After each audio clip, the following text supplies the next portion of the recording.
Hello everyone, welcome back again to our channel. I just want to say thank you everyone for all your support sa aming channel. God bless. And of course, for today's video, we're going to make a pancit bihon. And just to let you know guys, that most of our ingredients for today ay libre. Kasi meron tayong natatanggap ulit na ayuda from kapitbisig or food share ng mga fresh na gulay for this week. Dati nawala na, pero ngayon bumalik ulit. And thank God for that. It's a blessing talaga na may mga ayuda. Okay, so we're gonna start from garlic, onion, carrots, snow peas,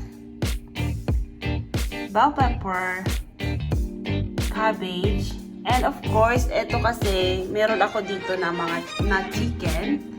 Ito yung aming leftover na chicken from yesterday. So, yun ang gagamitin natin na karne niya sa ating lulutuin today. So, ito yung na-shredded na chicken meat. So, ito yung mga bones kung saan ito na yung gagamitin nating broth soup. Ipapakuluyan natin para yan na yung ating magiging broth sa ating pampalambot mamaya sa ating noodles. So yan guys, and of course we have the Pancit Canton. Yan. And then we have the vermecilli. Tapos, meron ako ditong sesame oil. Pero yan guys ay optional sa inyo kung ano ang gusto nyo. Pero ako kasi merong available. So, sabi ko nga kanina kung ano yung available na mga condiments or ingredients sa aking kusina. Ayun, ginagamit ko as long as maganda, masarap sa lasa. And then, soy sauce and oyster sauce. Ayan.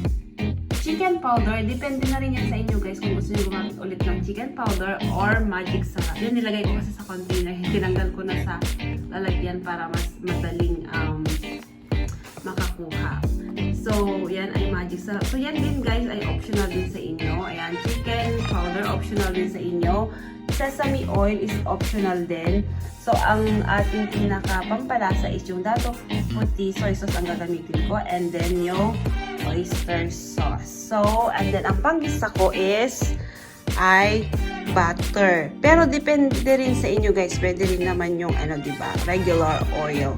So, itong lulutuin natin is for sure ay pwede rin itong pang negosyo sa pansit. Sa mga okasyon, pwede rin natin itong ihain sa birthday, diba? Sa birthday. Ayan, sa Thanksgiving. Ayan.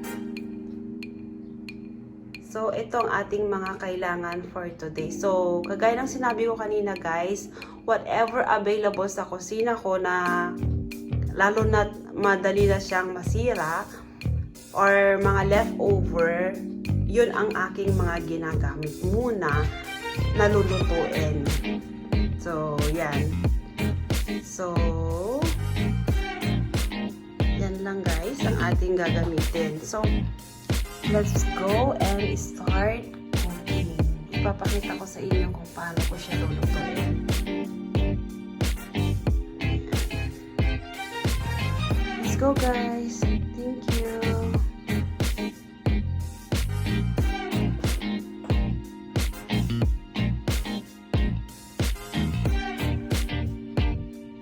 So, isusulat ko din sa description below ang ingredients at kung paano ko siya lulutuin at saka yung mga alternative na pwede nyong gamitin na nasa Pilipinas or nasa kung ano man yung available na meron kayo na alam ko na pwedeng alternative sa mga gulay, karne at noodles na pwedeng gawin.